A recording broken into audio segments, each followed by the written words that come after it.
Hello, ജെംസ്റ്റോണുകളെ പറ്റി മാത്രം സംസാരിക്കുന്ന ഒരു യൂട്യൂബ് വീഡിയോയിലോട്ട് സ്വാഗതം. നമ്മൾ ഈ ചാനലിലെ എല്ലാ വീഡിയോസിലും ജെംസ്റ്റോൺസിനെ പറ്റിയായിരിക്കും സംസാരിക്കുക. ജെംസ്റ്റോൺ എന്ന് പറഞ്ഞാൽ നമ്മൾ ജ്വല്ലറികളിൽ യൂസ് ചെയ്യുന്ന ഡിഫറെന്റ് കളേഴ്സ് ആയിട്ടുള്ള stones, including diamond, ruby, emerald, blue sapphire, other colours of sapphire, garnet, അങ്ങനെയുള്ള ടൂർമലിൻസ്, അതുപോലെ ഒരുപാട് സ്റ്റോണുകളെ പറ്റിയായിരിക്കും നമ്മൾ ഈ ഒരു വീഡിയോ ചാനലിലൂടെ സംസാരിക്കുക. അപ്പൊ അതിന്റെ ആദ്യത്തെ എപ്പിസോഡാണിത്. ഈ വീഡിയോയിൽ നമ്മൾ സംസാരിക്കുന്നത് ഡയമണ്ടിനെ പറ്റിയാണ്. അപ്പോൾ എന്നെ കുറിച്ച് ഒരു ഇൻട്രൊഡക്ഷൻ തരാം. എന്റെ പേര് വിഷ്ണു പ്രസാദ്. ഞാൻ GIA ജമോളജിക്കൽ ഇൻസ്റ്റിറ്റ്യൂട്ട് ഓഫ് അമേരിക്കയുടെ ഗ്രാജുവേറ്റ് ജമോളജിസ്റ്റ് ആണ്. അതുപോലെ തന്നെ 9-10 വർഷങ്ങളായിട്ട് ജമോളജിയിലും ജ്വല്ലറി മാനുഫാക്ചറിങ് ആൻഡ് ഡിസൈനിലും എക്സ്പീരിയൻസ് ഉണ്ട്. സോ നമ്മുടെ ആദ്യത്തെ വീഡിയോയിലോട്ട് സ്വാഗതം.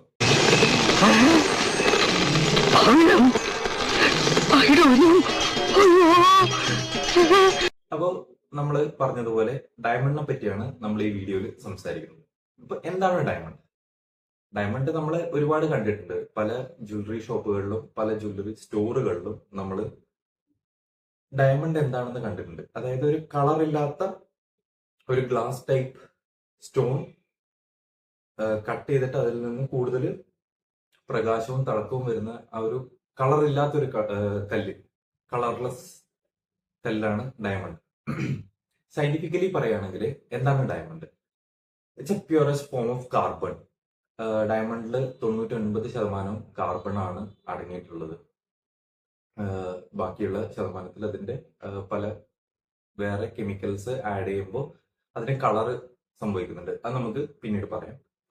അപ്പോൾ 99% കാർബൺ ആണ്. അപ്പൊ ഈ കാർബൺ എന്നുള്ള ഒരു കറുത്ത കട്ടയാണ് അല്ലെ? ഈ കറുത്ത കട്ട എങ്ങനെയാണ് ഇത്രയും വിലപിടിപ്പുള്ള ഒരു കല്ലായി മാറുന്നത്? അത് എന്ന് വെച്ചാല് വർഷങ്ങൾക്ക് മുമ്പ്, ബില്യൺസ് ഓഫ് ഇയേഴ്സ്, കോടാനുകോടി വർഷങ്ങൾക്ക് മുമ്പ് ഈ ലോകം ഫോം ചെയ്യുന്ന സമയത്ത്, ഈ എർത്ത്, ഭൂമി ഉണ്ടാവുന്ന സമയത്ത് കാർബൺ ഭൂമിയുടെ മാന്റിൽ തലത്തിലേക്കും, അതായത് ഭൂമിക്ക് 3 പാർട്ടായിട്ടാണ് ഭൂമിയെ തിരിച്ചിരിക്കുന്നത്. ഏറ്റവും താഴെയുള്ളത് കോറ്, മാന്റിൽ, പിന്നെ ക്രസ്റ്റ്. അപ്പൊ ഈ മാന്റിലില് പോകുന്ന കാർബൺസ് അവിടെ ഭയങ്കരമായിട്ടുള്ള ടെമ്പറേച്ചറിലും അത്രയും പ്രഷറിലും കുറെ വർഷങ്ങൾ ഇങ്ങനെ നിൽക്കുമ്പോഴാണ് അത് പതിയെ പതിയെ ഡയമണ്ട് ആയിട്ട് ഫോം ചെയ്യുന്നത്. ഇത് പിന്നീട് വരുന്ന വോൾക്കാനിക് ഇറപ്ഷൻസിലും ബാക്കി എന്താണ് പറയാ, ഭൂമിയിൽ സംഭവിക്കുന്ന ഇതുപോലുള്ള ഭൂചലനങ്ങളിലൂടെയും എർത്ത്ക്വേക്സിലൂടെയും നമ്മുടെ ഭൂമിയുടെ ക്രസ്റ്റിലോട്ട് വരുന്ന ഈ ഒരു സ്റ്റോൺ നമ്മൾ കുഴിച്ചെടുത്ത് കട്ട് ചെയ്ത് പോളിഷ് ചെയ്തിട്ട് ഏറ്റവും ഫൈനലായിട്ട് വരുന്ന പ്രൊഡക്റ്റ് ആണ് നമ്മളെല്ലാവരും ജ്വല്ലറി സ്റ്റോറുകളിൽ കണ്ടുവരുന്ന ഡയമണ്ട് എന്ന് പറയുന്ന വസ്തു. ഡയമണ്ട് ഫോർമേഷനെ കുറിച്ചിട്ട് ഉള്ള കൂടുതൽ ഐഡിയാസിന് വേണ്ടിയിട്ട് എന്റെ മുമ്പത്തെ വീഡിയോസ് ഒന്ന് നോക്കുക. അതിലൊരു kind of animated with voice over videos ഉണ്ട്. അതിനുള്ള ഡിസ്ക്രിപ്ഷൻ ഞാൻ കമന്റിൽ കൊടുക്കുന്നതാണ്. പിന്നെ അപ്പോൾ എന്താണ് ഡയമണ്ട് എന്നുള്ളത് നമ്മൾ മനസ്സിലാക്കി. എന്താണ് ഡയമണ്ട്? ഡയമണ്ട് ഒരു വെള്ള കളറുള്ള അല്ലെങ്കിൽ കളർ ഇല്ലാത്ത കളർലെസ് ആയിട്ടുള്ള ഒരു സ്റ്റോൺ ആണ്. സ്റ്റോണിനെ കട്ട് ചെയ്ത് പോളിഷ് ചെയ്തിട്ടാണ് ഏറ്റവും ലാസ്റ്റ് ആയിട്ട് നമ്മൾ കാണുന്ന ജ്വല്ലറികളിൽ കാണുന്ന ആ ഒരു ജെം സ്റ്റോൺ ആയിട്ട് രൂപാന്തരപ്പെടുന്നത്. അപ്പൊ എങ്ങനെയാണ് ഒരു ഗ്ലാസ് പോലുള്ള ഒരു വസ്തു, ഇപ്പൊ നമ്മൾ ഗ്ലാസ്സിലൂടെ നോക്കിയാൽ നേരെ അപ്പുറം കാണാം, പക്ഷെ ഡയമണ്ടിലൂടെ നോക്കിയാൽ നമുക്ക് അപ്പുറം കാണാൻ പറ്റില്ല. അതില് എന്താ പറയാ, അതിൽ നിന്ന് ഒരുപാട് തിളക്കവും കുറെ കട്ട്സും നമുക്ക് കാണാം. ആ ഒരു ഡയമണ്ടിൽ കുറെ കട്ടുകളും ഭയങ്കരമായിട്ടുള്ള തിളക്കവും ഒരു ഡയമണ്ട് ഉണ്ടാവും. എന്തുകൊണ്ടാണ് എന്ന് നമ്മൾ സ്വാഭാവികമായിട്ടും ചിന്തിക്കുന്ന ഒരു കാര്യമാണ്. അപ്പൊ ഈ ഒരു ഡയമണ്ട് നമുക്ക് കിട്ടുമ്പോൾ തന്നെ ഇതുപോലെ കട്ട് ചെയ്തിട്ടുള്ള ഒരു സ്റ്റോൺ ആയിട്ടല്ല കിട്ടുക. അത് നമുക്കൊരു റഫ് ഫോർമാറ്റിലാണ് കിട്ടുക. റഫ് ഷേപ്പ് ഡയമണ്ട് ആയിട്ടാണ് വരിക. അപ്പൊ ഈ റഫ് ഡയമണ്ടിനെ നമ്മൾ കട്ട് ചെയ്ത് അത് സിമിട്രി ഒക്കെ ശരിയാക്കി എല്ലാ കട്ടുകളും കറക്റ്റ് ആയിട്ട് കൊടുത്തു കഴിഞ്ഞാൽ നമുക്ക് ഡയമണ്ടിലൂടെ ഏറ്റവും കൂടുതൽ ഫയർ, ഈ ഡയമണ്ടിൽ കാണുന്ന തിളക്കം ഉണ്ടല്ലോ, പല കളേഴ്സിൽ നമ്മൾ അവിടെ ഇവിടെയൊക്കെ ആയിട്ട് ഇങ്ങനെ ചിഹ്നിച്ച് തരുന്ന കളേഴ്സ് കാണുന്നത്, ആ കളേഴ്സിന് പറയുന്ന പേരാണ് ഫയർ എന്നുള്ളത്. അപ്പൊ നമ്മൾ ഡയമണ്ടിനെ കട്ട് ചെയ്ത് അതിനെ പോളിഷ് ചെയ്ത് എല്ലാം കഴിഞ്ഞിട്ട് അവസാനമാണ് നമുക്ക് ഇതിങ്ങനെ കാണാൻ പറ്റുന്നത്. ഒരു ഡയമണ്ട് നമുക്ക് എങ്ങനെ കണ്ടുപിടിക്കാം? ഒരു ഡയമണ്ട് എന്ന് പറഞ്ഞിട്ട് ഒരാൾ നമ്മുടെ കയ്യിലോട്ട് ഒരു സ്റ്റോൺ തരികയാണെങ്കിൽ, ഇപ്പൊ ഒരു സാധാരണ വ്യക്തി എന്നുള്ള നിലയിൽ ഒരു സാധാരണക്കാരന് ഒരു സാധാരണ ക്യൂബിക് സിർക്കോണിയ എന്ന് പറയും. അതിന് തന്നെ വേറൊരു പേരാണ് അമേരിക്കൻ ഡയമണ്ട് എന്ന് പറയുന്നത്. ഒരു ലാബിൽ ക്രിയേറ്റ് ചെയ്യുന്ന ഒരു വളരെ ചെറിയ പൈസയിലുള്ള ഒരു സ്റ്റോൺ ആണ്. അത് ഡയമണ്ടുമായിട്ട് യാതൊരു ബന്ധവുമില്ല. കാഴ്ചയിൽ ഡയമണ്ടിന്റെ പോലെ കാണും എന്നുള്ളതും അല്ലാണ്ട് വേറെ യാതൊരു ബന്ധവുമില്ല. ഡയമണ്ട് നമുക്കറിയാം, ലോകത്തിലെ ഹാർഡസ്റ്റ് മിനറൽ ആണ് ഡയമണ്ട്. പക്ഷേ ഈ ക്യൂബിക് സിർക്കോണിയ അല്ലെങ്കിൽ അമേരിക്കൻ ഡയമണ്ട് അല്ലെങ്കിൽ സിർക്കോൺ എന്ന് പറയുന്ന ഈ സ്റ്റോൺ, ക്യൂബിക് സിർക്കോണിയും തമ്മിൽ വ്യത്യാസം ഉണ്ടാകും. നമ്മുടെ വേറൊരു വീഡിയോയിൽ നമുക്ക് കൂടുതലായിട്ട് ചെയ്യാം. സിർക്കോണിനെ കുറിച്ച് പറയുന്ന ഒരു വീഡിയോയിൽ ചെയ്യാം. അപ്പൊ പല കടകളിലും ഞാൻ കണ്ടിട്ടുള്ള ഒരു എന്താണ് ടേം യൂസ് ചെയ്യുന്ന ഒരു രീതിയാണ് ക്യൂബിക് സിർക്കോണിയ അല്ലെങ്കിൽ അമേരിക്കൻ ഡയമണ്ട് എന്ന് പറയുന്ന സ്റ്റോണിനെ സിർക്കോൺ എന്നും പറയുന്നത്. പക്ഷെ അത് തെറ്റായ ഒരു കാര്യമാണ്. സിർക്കോൺ എന്ന് പറയുന്നത് നാച്ചുറലി ക്രിയേറ്റ് ആവുന്ന ഒരു സ്റ്റോൺ ആണ്. പക്ഷെ ക്യൂബിക് സിർക്കോണിയ ലാബിൽ ക്രിയേറ്റ് ചെയ്യുന്ന ഒരു സ്റ്റോൺ ആണ്. More on that in another video of course. അപ്പൊ ഡയമണ്ടിനെ കുറിച്ച് പറയുകയാണെങ്കിൽ, ഡയമണ്ടും ഈ ക്യൂബിക് സിർക്കോണിയും തമ്മിൽ എന്താണ് വ്യത്യാസമുള്ളത്? ഡയമണ്ട് നമ്മൾ ഏതൊരു വസ്തു ആയാലും നമുക്ക് ഡയമണ്ട് സ്ക്രാച്ച് ചെയ്യാൻ പറ്റില്ല. അതുകൊണ്ട് തന്നെ ഡയമണ്ട് ഹാർഡസ്റ്റ് മിനറൽ ആണ് അർത്ഥമാണ്. ഹാർഡസ്റ്റ് മിനറൽ എന്ന് പറഞ്ഞാൽ ദ ഹാർഡസ്റ്റ് എന്നുള്ള വാക്കിന് ജെമോളജിക്കൽ ടേമിൽ ഇൻഡിക്കേറ്റ് ചെയ്യുന്നത് റെസിസ്റ്റന്റ് ടു സ്ക്രാച്ച് എന്നാണ്. അതായത് സ്ക്രാച്ച് ചെയ്യാൻ പറ്റാത്തത് എന്ന് വെച്ചിട്ട് നമ്മളൊരു ഡയമണ്ട് വെച്ചിട്ട് മുട്ടിയെടുത്ത് അടിച്ചാൽ ഡയമണ്ട് പൊട്ടില്ല എന്നല്ല അർത്ഥം. ഡയമണ്ട് പൊട്ടും, പക്ഷെ ഡയമണ്ടിനെ സ്ക്രാച്ച് ചെയ്യാൻ പറ്റില്ല.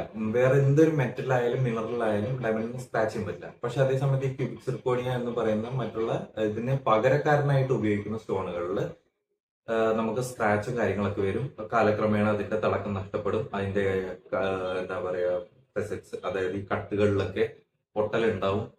അങ്ങനെയുള്ള പല പ്രശ്നങ്ങളുണ്ട്. അതിന് കൂടുതലായിട്ട് ചെളി പിടിക്കും, കളർ മങ്ങിപ്പോവും, അങ്ങനെയുള്ള കുറെ പ്രശ്നങ്ങളുണ്ട്. പക്ഷെ ഡയമണ്ടിനെ സംബന്ധിച്ചിടത്തോളം ഈ ഒരു കാര്യങ്ങളും അതിന് സംഭവിക്കില്ല. ഡയമണ്ട് ഇസ് ഫോർ എവർ എന്നുള്ള ഒരു പരസ്യവാചകം പോലെ തന്നെ ഡയമണ്ട് കോടാനുകോടി വർഷങ്ങൾക്ക് മുമ്പ് ഉണ്ടായതാണ്, ഇനി കോടാനുകോടി വർഷങ്ങൾ ഉണ്ടാവുകയും ചെയ്യും. സോ നമുക്ക് എങ്ങനെ ഡയമണ്ട് കണ്ടുപിടിക്കാൻ പറ്റും എന്നുള്ളതാണ് ചോദ്യം.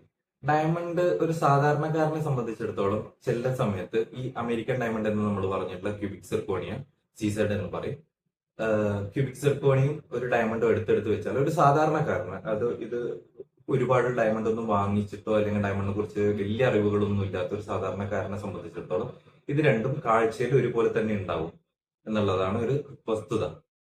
അങ്ങനെ നമുക്ക് എന്തെങ്കിലും ഒരു ഡൗട്ട് ഉണ്ടാവുകയാണെങ്കിൽ അതിന്റെ സർട്ടിഫിക്കറ്റ് ഉണ്ട്. അതായത് ജെമോളജിക്കൽ ലാബുകളിൽ നിന്നും കിട്ടുന്ന സർട്ടിഫിക്കറ്റ് ഉണ്ട്. ആ സർട്ടിഫിക്കറ്റിനകത്ത് കൃത്യമായിട്ട് പറഞ്ഞിട്ടുണ്ടാവും എന്താണ് നാച്ചുറൽ ഡയമണ്ട് ആണോ, ലാബ് ഗ്രോൺ ഡയമണ്ട് ആണോ. ലാബ് ഗ്രോൺ ഡയമണ്ടിനെ കുറിച്ച് നമുക്ക് ഈ വീഡിയോയിൽ തന്നെ സംസാരിക്കാം, ഒരു ചുരുക്കമായിട്ട് സംസാരിക്കാം. പിന്നെ വേണമെങ്കിൽ അതിനെക്കുറിച്ച് കൂടുതലായിട്ടുള്ള ഡീറ്റെയിൽ ആയിട്ടുള്ള വീഡിയോ നമ്മൾ ചെയ്യാം.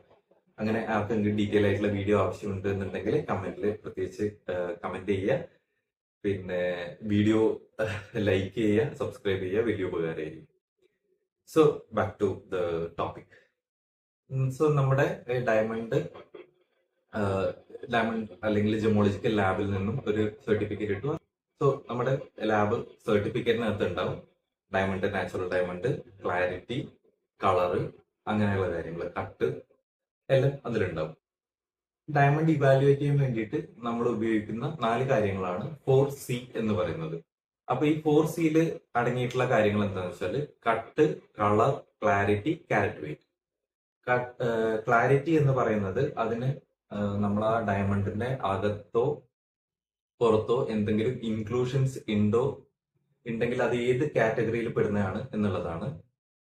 അതേപോലെ തന്നെ കളർ എന്ന് പറഞ്ഞാൽ എങ്ങനത്തെ കളറിലാണ്. ഫാൻസി കളേഴ്സ് വരുന്നുണ്ട്, പക്ഷെ നമ്മുടെ വൈറ്റ് ഡയമണ്ട്സ് നമ്മൾ ചെയ്യുന്നത് D to Z ആണ്. അതായത് D എന്ന് പറഞ്ഞാൽ ഒട്ടും കളർ ഒരു ഒരു ഒരു പിൻറ്റ് പോലും കളർ ഇല്ലാത്ത ഡയമണ്ട് ആണ്. അതായത് കംപ്ലീറ്റ്ലി കളർലെസ്. നമ്മൾ പുറത്ത് കാണുമ്പോൾ വെള്ള കളർ പോലെ അത്രയും കളർലെസ് ആയിട്ടുള്ളതാണ് ഡിയിൽ വരുന്നത്. ABC ഇല്ല, സ്റ്റാർട്ടിങ് ഫ്രം D. പിന്നെ Z എന്ന് പറയുമ്പോഴത്തേക്ക് ഒരു ലൈറ്റ് ഓഫ് യെല്ലോയിഷ് കളർ വരും. സോ എപ്പോഴും ഈ ഡിയിൽ സ്റ്റാർട്ട് ചെയ്യുന്നത്, അതായത് ലൈറ്റ് ഒരു കളറും ഇല്ലാത്ത കംപ്ലീറ്റ്ലി കളർലെസ് ആയിട്ടുള്ള ഡയമണ്ട്സിനാണ് കൂടുതൽ വാല്യൂ ഉണ്ടാവുക. ജെഡിലോട്ട് പോകുമ്പോഴത്തേക്ക് ലൈറ്റ് യെല്ലോ വരും. പിന്നെ അത് കഴിഞ്ഞാൽ നമ്മുടെ ഫാൻസി കളേഴ്സ് വരും. യെല്ലോ, പർപ്പിൾ, ബ്ലൂ, റെഡ്, അങ്ങനെയുള്ള പല കളേഴ്സിലും ഡയമണ്ട്സ് വരും. ദ മോസ്റ്റ് അട്രാക്റ്റിംഗ് ജം stone in the world is fancy colour. എന്നെ സംബന്ധിച്ചിടത്തോളം അങ്ങനെയാണ്. അപ്പോൾ അതാണ് നമ്മുടെ 4Cനെ കുറിച്ചിട്ടുള്ള ഒരു കംപ്ലീറ്റ് വീഡിയോ ഞാൻ ഇതിനു മുമ്പ് ചെയ്തിട്ടുണ്ട്. അതിന്റെ ലിങ്ക് ഞാൻ ഡിസ്ക്രിപ്ഷനിൽ കൊടുക്കുന്നതാണ്. സോ അപ്പൊ അത് 4C ആയി. അപ്പൊ ഈ 4C ഒക്കെ ഈ ലാബ് കാർഡിൽ മെൻഷൻ ചെയ്തിട്ടുണ്ടാവും. അപ്പൊ നമുക്കത് മനസ്സിലാക്കാം ഇത് നാച്ചുറൽ ഡയമണ്ട് ആണ് എന്നുള്ളത്. അതല്ലാണ്ട് പിന്നീട് ഡയമണ്ട് ടെസ്റ്റേഴ്സ് എന്നൊക്കെ പറഞ്ഞിട്ട് മെഷീൻസ് ഉണ്ട്. ഈ മെഷീനുകളിൽ നമ്മൾ ഈ സ്റ്റോണിൽ വെക്കുമ്പോൾ അതിന്റെ ടെമ്പറേച്ചർ കണക്ക് കൂട്ടിയിട്ട് ഇതില് ഡയമണ്ട് ആണോ അല്ലാതെ ഡയമണ്ട് അല്ലയോ ഫേക്ക് ആണോ എന്നുള്ളത് നമുക്ക് കാണാൻ പറ്റും. പക്ഷെ അങ്ങനെയുള്ള ഉപകരണത്തിൽ നമുക്ക് കണ്ടുപിടിക്കാൻ പറ്റാത്ത ഒരു കാര്യമാണ് ഇത് നാച്ചുറൽ ഡയമണ്ട് ആണോ അതോ ലാബ് ഗ്രോൺ ഡയമണ്ട് ആണോ എന്നുള്ളത് നമുക്ക് അതുപോലുള്ള ഇതിൽ കണ്ടുപിടിക്കാൻ പറ്റില്ല. പക്ഷെ ഇതുപോലെ ഞാൻ പറഞ്ഞതുപോലെ സിർക്കോൺ ആണോ അല്ല ഡയമണ്ട് ആണോ എന്നുള്ളതൊക്കെ നമുക്ക് ആ മെഷീനിൽ കണ്ടുപിടിക്കാൻ പറ്റുന്ന ഒരു കാര്യമാണ്. അപ്പൊ ഒരു ഡയമണ്ടിനെ കുറിച്ചിട്ട് കുറച്ചൊരു ഹിസ്റ്ററി പറയുകയാണെങ്കിൽ ഡയമണ്ടുകൾ ആദ്യം മൈൻ ചെയ്തെടുക്കുന്നത് നമ്മുടെ ഇന്ത്യയിലാണ്. ആദ്യത്തെ കുറെ ഡയമണ്ട്സ് ഇന്ത്യയിലാണ് മൈൻ ചെയ്തെടുത്തത്. നമ്മുടെ ആന്ധ്രാപ്രദേശിലുള്ള മൈനുകളിൽ നിന്നും മൈൻ ചെയ്തെടുത്ത ഒരുപാട് ഫേമസ് ഡയമണ്ട്സ് ഉണ്ട്. അതിലൊന്നാണ് കോഹിനൂർ ഡയമണ്ട് എന്ന് പറയുന്ന ഡയമണ്ട്. പിന്നെ ഒരുപാട് വലിയ ഡയമണ്ട്സുകൾ നമ്മൾ ഇന്ത്യയിൽ നിന്ന് മൈൻ എടുത്തിട്ടുണ്ട്. ആദ്യകാലങ്ങളിൽ വിശ്വസിച്ചിരുന്നത് ഇന്ത്യയിൽ മാത്രമാണ് ഡയമണ്ട് മൈനുകൾ ഉള്ളത്. പിന്നീട് അത് ആഫ്രിക്ക, റഷ്യ, പിന്നെ US പല ഭാഗങ്ങളിലായിട്ട് കണ്ടുപിടിക്കാൻ തുടങ്ങിയിട്ടുണ്ട്. അപ്പൊ ഇപ്പൊ ഏറ്റവും കൂടുതൽ ഡയമണ്ട് പ്രൊഡക്ഷൻ നടക്കുന്നത് ഒന്ന് ആഫ്രിക്കയിലും റഷ്യയിലൊക്കെയാണ്. അപ്പോ ആഫ്രിക്കയിൽ കണ്ടുപിടിച്ചിട്ടുള്ള ആഫ്രിക്കയിൽ നിന്ന് കിട്ടിയിട്ടുള്ള ഒരു ഡയമണ്ട് ആണ് ലോകത്തിലെ ഏറ്റവും വലിയ ഡയമണ്ട് എന്ന് അറിയപ്പെടുന്നത്. ഈ ഡയമണ്ടിന്റെ പ്രത്യേകതകൾ ഞാനിവിടെ സ്ക്രീനിൽ കൊടുക്കാം, നിങ്ങൾക്ക് നന്നായിട്ട് കണ്ട് മനസ്സിലാക്കാവുന്നതാണ്.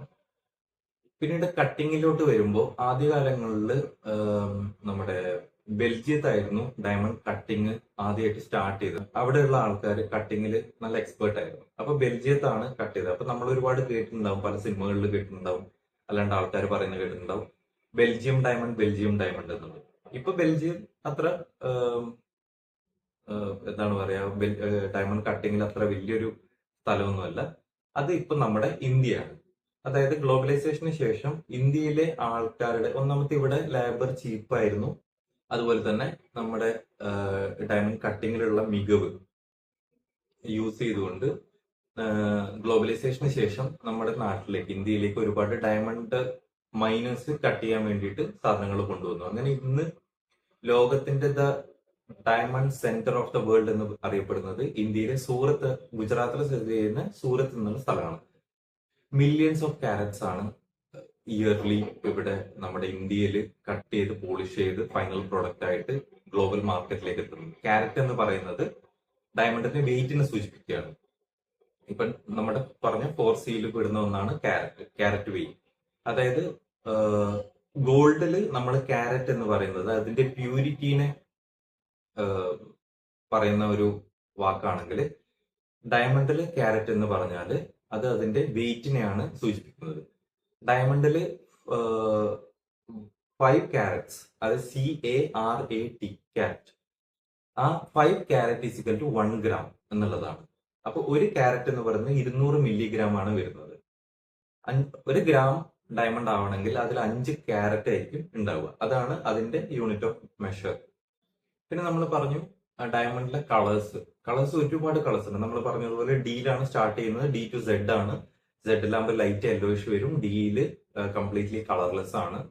പിന്നെ നമ്മൾ എന്നിട്ട് അത് കഴിഞ്ഞിട്ട് ഫാൻസി കളേഴ്സിലോട്ട് പോകണമെങ്കിൽ ഒരുപാട് ഫാൻസി കളർ ഡയമണ്ടുകൾ ഉണ്ട്. നമ്മുടെ പോപ്പ് ഡയമണ്ട് ഒക്കെ ഫാൻസി കളറിൽ വരുന്നതാണ്. പിന്നീട് ഒരുപാട് ഫാൻസി കളർ ഡയമണ്ട്സ് വരാറുണ്ട്. അത് കൂടുതലും ഓപ്ഷനിലാണ് പോവുക.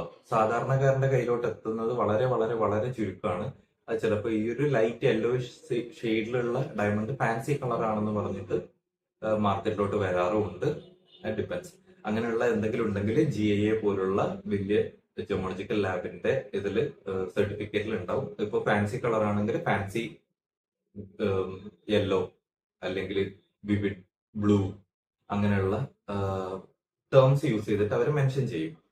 അതല്ലാന്നുണ്ടെങ്കിൽ ചിലപ്പോൾ ഇത് നമ്മൾ നേരത്തെ പറഞ്ഞ പോലെ Y or Z colours, yellow stone, yellow diamonds തന്നിട്ട് അത് ഫാൻസി ബ്ലൂ ആണെന്ന് പറയുന്ന ആൾക്കാരും മാർക്കറ്റിൽ കണ്ടിട്ടുണ്ട്.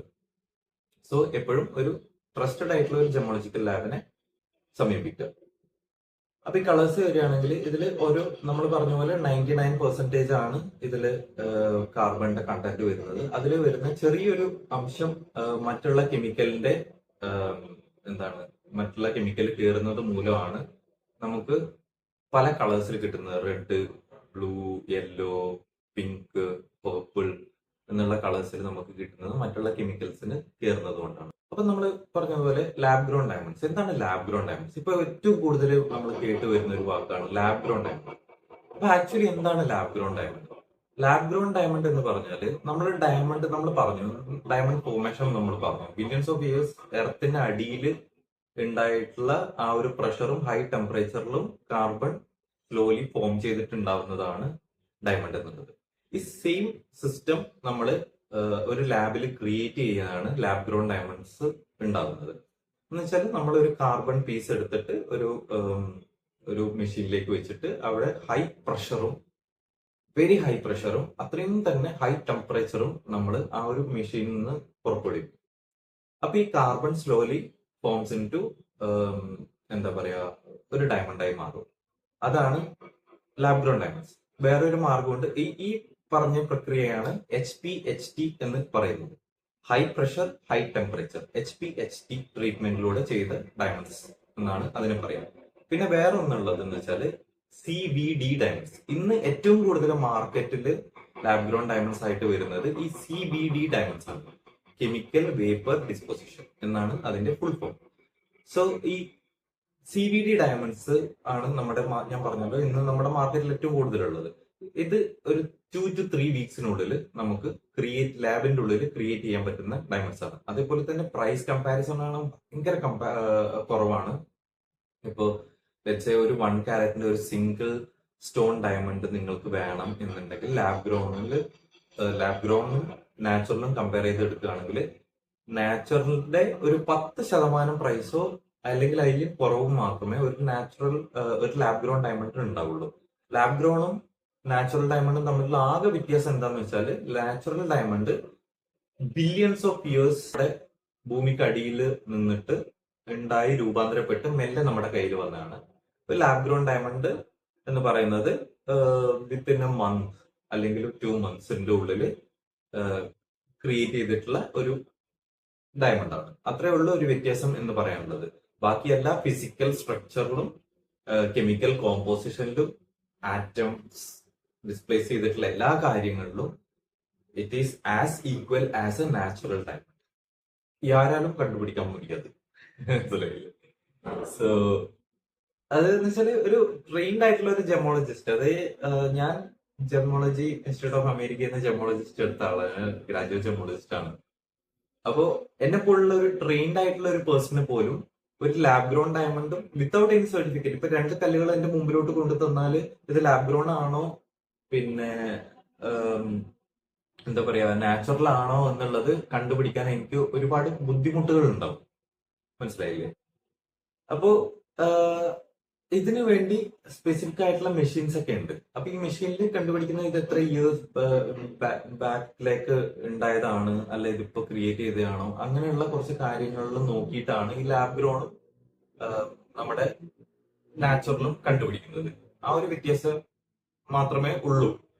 ബാക്കി എല്ലാ കാര്യത്തിലും ഒരുപോലെ തന്നെയാണ്. പിന്നെ അപ്പൊ നമ്മൾ ഈ ഡയമണ്ടിനെ പറ്റി പറഞ്ഞതിൽ, ഡയമണ്ട് ഇപ്പൊ നമ്മൾ ഇത്രയും സംസാരിച്ചതിൽ ഇതൊരു ജ്വല്ലറി ഇൻഡസ്ട്രിയിലേക്ക് എങ്ങനെ യൂസ് ചെയ്യുന്നത് എന്നുള്ളതാണ് നമ്മൾ സംസാരിച്ചത്. പക്ഷെ ഡയമണ്ടിന് ജ്വല്ലറി ഇൻഡസ്ട്രി അല്ലാണ്ട് വേറെ പല ഇൻഡസ്ട്രീസിലും ഡയമണ്ട് യൂസ് ചെയ്യാറുണ്ട്. ഒന്ന് കട്ടിംഗ് ഇൻഡസ്ട്രീസിൽ ഒരുപാട് യൂസ് ചെയ്യുന്ന ഒരു സാധനമാണ് ഡയമണ്ട്. നമ്മൾ പറഞ്ഞതുപോലെ diamond is the hardest mineral എന്നാണ്. സോ ഒരു ഡയമണ്ടിന് എന്തിനേയും സ്ക്രാച്ച് ചെയ്യാൻ, എന്തിനേയും കട്ട് ചെയ്യാൻ പറ്റും. മനസ്സിലായില്ലേ? അപ്പോ ഈ ഡയമണ്ട് കട്ട് ചെയ്യുന്നത്, അതായത് ഇപ്പൊ ഒരു സ്റ്റീലിനെയോ മറ്റേ ഇരുമ്പോ അലുമിനിയോ എന്തോ ആയിക്കോട്ടെ, എന്തിനേയും ഡയമണ്ടിന് കട്ട് ചെയ്യാൻ പറ്റും. അതുകൊണ്ട് ഈ കട്ടിംഗ് ഇൻഡസ്ട്രിയിൽ ഈ ചെറിയ പൊടി പൊടി പൊടി പൊടി തരി തരിയായിട്ടുള്ള ഇൻഡസ്ട്രിയൽ അപ്ലിക്കേഷൻ ഡയമണ്ട്സ് അല്ലെങ്കിൽ ഇൻഡസ്ട്രിയൽ യൂസ് ഡയമണ്ട്സ് എന്ന് പറയുന്നത് പൊടി പൊടി തരികൾ. അതായത് നമ്മൾ ജം സ്റ്റോണിന് യൂസ് ചെയ്യാൻ പറ്റാത്ത രീതിയിലുള്ള പൊടി പൊടിയായിട്ടുള്ള ഡയമണ്ട്സ് യൂസ് ചെയ്തിട്ട് കട്ടിംഗ് ഇൻഡസ്ട്രിയിൽ ഉപയോഗിക്കും. അങ്ങനെ പല രീതിയിലുള്ള പല ഇൻഡസ്ട്രീസിലും ഡയമണ്ട്സ് ഉപയോഗിക്കാറുണ്ട്. സോ ഇപ്പോൾ നമ്മൾ സംസാരിച്ചത് പോലെ തന്നെ ഡയമണ്ട് ഫോർമേഷനെ കുറിച്ചിട്ടും ഫോർസീനെ കുറിച്ചിട്ടും മുമ്പത്തെ വീഡിയോസിൽ ഒന്ന് റെഫർ ചെയ്യുക. കാണാത്തവരെന്തായാലും തീർച്ചയായും കാണുക. സോ ഡയമണ്ട് ഫോർമേഷൻ, ഫോർസി എന്താണ്, കളേഴ്സ് ഓഫ് ഡയമണ്ട്, ചെറിയൊരു ഹിസ്റ്ററി എന്നുള്ള കാര്യങ്ങൾ നമ്മൾ ഓൾറെഡി സംസാരിച്ചു. ഇനിയിപ്പോ എന്താണ് ഡയമണ്ടിന്റെ ഒരു ഒരു ഫ്യൂച്ചർ എന്നുള്ളത് നോക്കുകയാണെങ്കിൽ, ഡയമണ്ട് വർഷങ്ങളായിട്ട് രാജാക്കന്മാര് ഉള്ള കാലം മുതലേ ഡയമണ്ട് ഭൂമിയിൽ എല്ലായിടത്തും പ്രസിദ്ധി ആർജിച്ച ഒരു ജം സ്റ്റോൺ ആണ്. ഡയമണ്ടിനോളം പ്രസിദ്ധി ആർജിച്ച മറ്റൊരു ജം സ്റ്റോൺ ഈ ലോകത്തിലില്ല. സോ ഡയമണ്ട് ഇനിയും നിൽക്കുമെന്ന് ചോദിച്ചാൽ ഡയമണ്ട് ഇനിയും നിൽക്കും. ഒരുപാട് വർഷങ്ങൾ ഇനിയും ഡയമണ്ടുകൾ ഉണ്ടാവും. സോ അതാണ് ഒരു കൺക്ലൂഷൻ എനിക്ക് പറയാനുള്ളത്. ഈ ഒരു ചെറിയ വീഡിയോയില് ഡയമണ്ടിനെ പറ്റി ഒരുപാടൊന്നും സംസാരിക്കാൻ പറ്റിയില്ല. പറ്റുവാണെങ്കിൽ നമുക്ക് വേറെ ഒരു എപ്പിസോഡ് രീതിയിൽ ഡയമണ്ടിനെ പറ്റി കൂടുതൽ പറയാം. കാരണം ഡയമണ്ടിനെ കുറിച്ച് മണിക്കൂറുകളോളം പറയാനുള്ള സബ്ജക്ട്സ് ഉണ്ട്. ഏതൊരു ജം സ്റ്റോൺ എടുത്താലും എനിക്ക് ഭയങ്കര ഫാസിനേറ്റഡ് ആണ് ഞാൻ ഈ ജം സ്റ്റോൺസിനെ കുറിച്ചിട്ട്. അപ്പോൾ മണിക്കൂറുകളോളം സംസാരിക്കാനുള്ള ടോപ്പിക്സ് ഉണ്ട്. പക്ഷെ നമ്മുടെ വീഡിയോന്റെ ദൈർഘ്യം അത്രയും വലുതാവും എന്നുള്ളത് കൊണ്ടാണ് അധികം ഒന്നും സംസാരിക്കുന്നത്. അപ്പോ ഇതാണ് ഒരു രക്തചുരുക്കം എന്ന് പറയുന്നത്. സോ നമ്മുടെ വീഡിയോ ഇഷ്ടപ്പെട്ടെങ്കിൽ ലൈക്ക് ചെയ്യുക, സബ്സ്ക്രൈബ് ചെയ്യുക. പിന്നെ നിങ്ങൾക്ക് ഇനി അടുത്ത വീഡിയോ ഏത് ജം സ്റ്റോണിനെ കുറിച്ചിട്ടാണ് അറിയാനുള്ളത് എന്നുള്ളത് താഴെ ഒന്ന് കമന്റ് ചെയ്യുക. അപ്പോൾ അതിനനുസരിച്ചിട്ട് നമുക്ക് ചെയ്യാവുന്നതാണ്. Thank you so much. Will see you in another video.